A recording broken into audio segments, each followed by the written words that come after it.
Is this going to be the year you stop making excuses?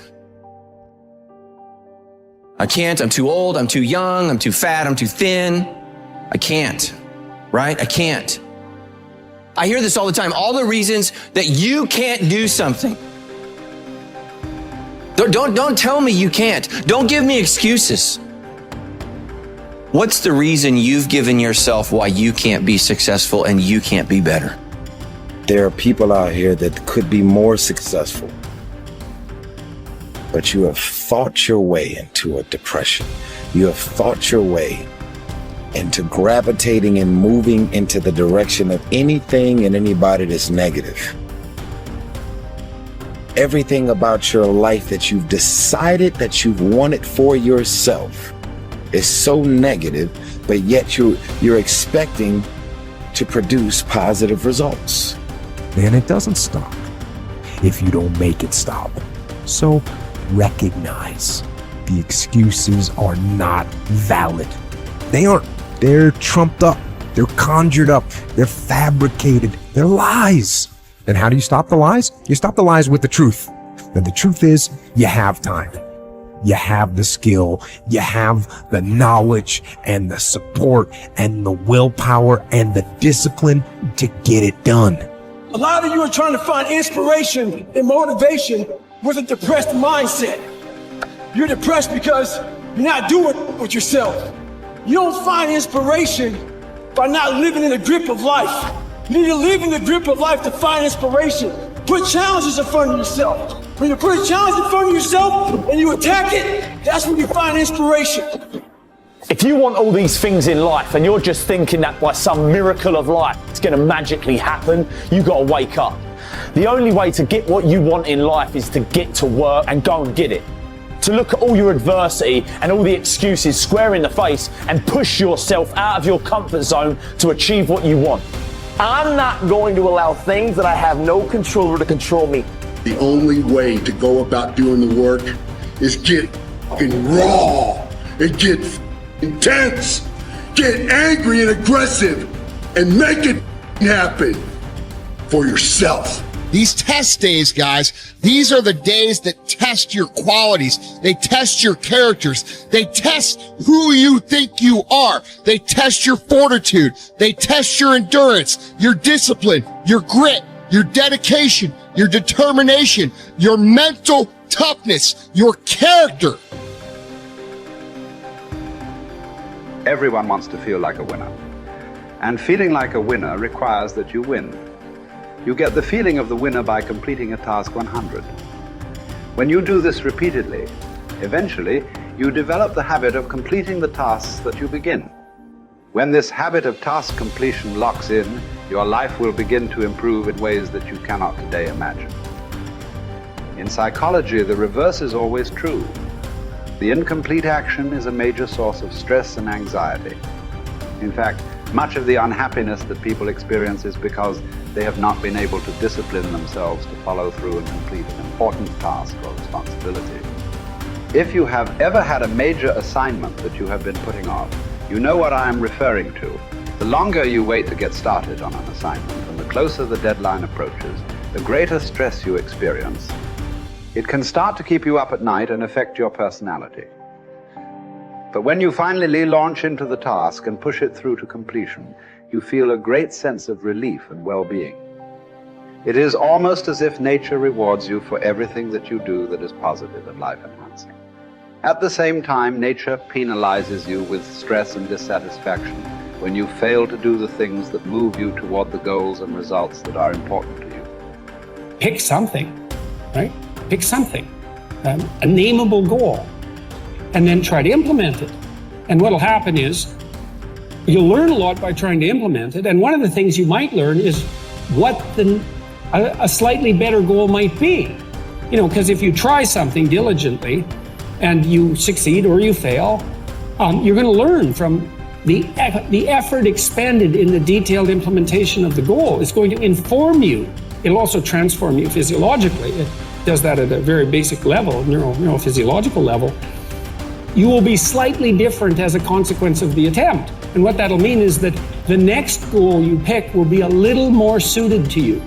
And so it's this kind of pathway, right? It's like maybe the goal you should be attaining is here, but you don't know that because you're clueless. And so you aim there. Well, it's better than there. And it's not nothing. It's not cessation of movement. And, you know, if you're supposed to go there and you go here, but you walk diligently towards it, you're a little closer once you get to here than you were here. And it's this oscillating self-corrective process that leads you to the final star. And you have to be willing to engage in erroneous experimentation to manage that, but it is a self-correcting process. And so one of the things I always talk to my clients about is, well, let's try something, you know, and we'll reserve to ourselves the right to alter our trajectory.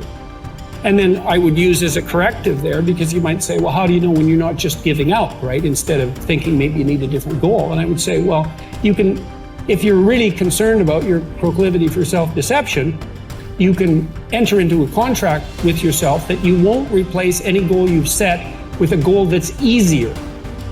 And so you can switch your goal, but it has to be a little harder so that you check yourself against that tendency to withdraw and avoid and be self-deceptive. And that works like a charm. And if you do that with some degree of diligence, your goals will get better and more attainable, and you'll get happier too, because you don't experience happiness except in relationship to a goal. And that's really worth knowing.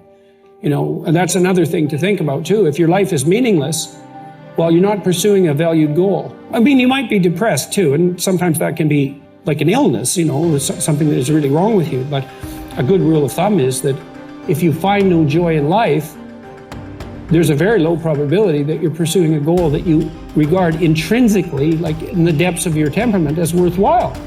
And that's technically true, because we do in fact experience most of the positive emotion, let's say, that's associated with emotions like joy. We experience that in relationship to a goal. So, well, then you want to find a goal that regulates your negative emotion and that brings you a certain amount of positive emotion and that expands your competence as you pursue it. And you will experience that as meaningful. That's really what meaning signals. Meaning signals you're doing all those things. You say, well, that's not real. It's like, don't listen to the semantic chatterbox so much, right? There's levels of you that are far wiser than that. And you can watch what happens to you instead of noticing what you think. The way that you develop courage and confidence is with knowledge and skill. Most fear and doubt arises out of ignorance and feelings of inadequacy of some kind. The more you learn the things you need to know to achieve your goals, the less fear you will feel on the one hand, and the more courage and confidence you will feel on the other. Think about learning to drive for the first time. You were probably extremely tense and nervous and made a lot of mistakes. You may have driven erratically and been a danger to yourself and others. But over time, as you mastered the knowledge and skills of driving, you became better and better and better, and your confidence increased. Today, you can quite comfortably get into your car and drive across the country with no fear or worry at all. You are so competent at driving that you can do it well without even thinking about it. The same principles apply to any skills you need to learn to achieve any goal you can set for yourself. There's some times where the mind gets overwhelmed and you cannot slow it down. But by these certain tools I developed, by not allowing your mind to get away from the moment. You have to think about the exact moment that you're in. But I saw when I was younger, the moment became too big. When it became too big, I spazzed out and I would quit. But now I don't think about even like an hour from now, I'll be eating. I don't even go there. Because then your mind, no, we must embrace this, because now you have to be a leader in this moment. It's not about you just getting through it. I had 5 guys, and 6 including me, in my boat crew. Now I was the boat crew leader. So now another trick is this.